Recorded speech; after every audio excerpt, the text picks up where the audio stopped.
Ayos na lang to, ate, ah. This is it! Isang tulog na lang, opening na natin. Maki ko eh.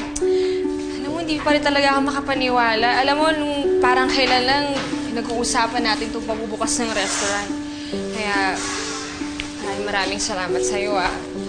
Hindi dahil sa'yo, hanggang pangarap na lang ako.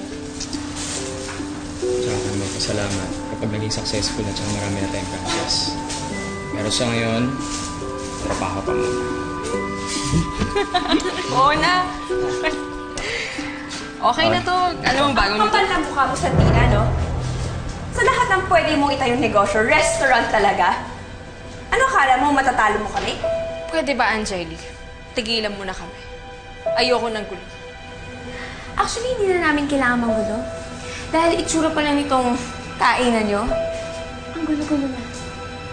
We're paying customers here, so ano pang hinintay nyo?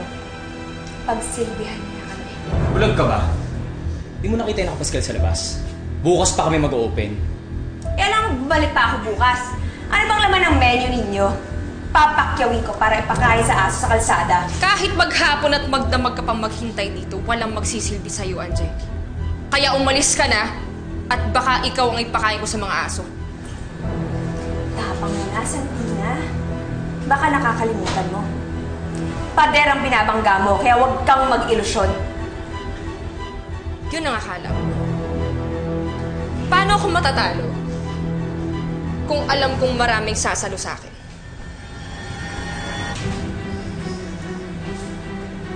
Mga traidor! Walang utang na loob! Ikaw ang traidor at walang utang na loob dahil nilaglag mo si Ma'am Johnny. Buti na lang at tinanggal mo kami sa restaurant. Kaya nakapasok kami kay Santina. Di hamak na mas maganda naman ang lagay namin dito kaysa nung nandun kami sa inyo! Oo na ngayon.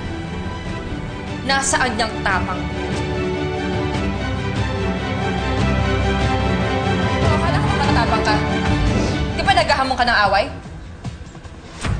Alam mo, ako sa inyo, bumalik na lang kayo sa opening namin, ha? Baka sakaling lumamig yung ulo ng mga staff namin.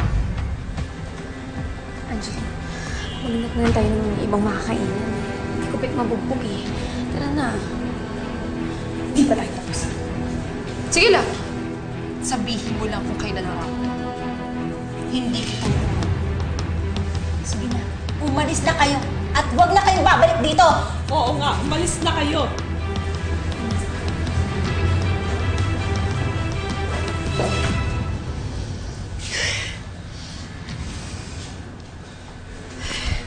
Salamat sa inyo, ah. Hindi tuloy nakaporma sa inyo si Angeli. Wala yun, Santina. Basta pag bumalik ulit yung dalawang bruha na yun, sabihin mo lang sa amin, kami ang rest back mo! Sa.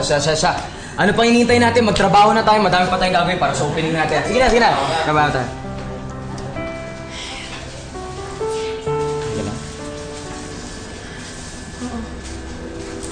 Salamat sa iyo, Kiko, ah. At sa mga staff natin. Hindi ko naman nakakalain na manggugulo si Angeli. Alam mo, Santina, simula pa lang yan. Natuntunan ni Angeli to. Hindi malayong mangyari na bukas o sa makalawa, ang Esquivel naman yung pumunta dito. Handa ka na bang makita sila ulit?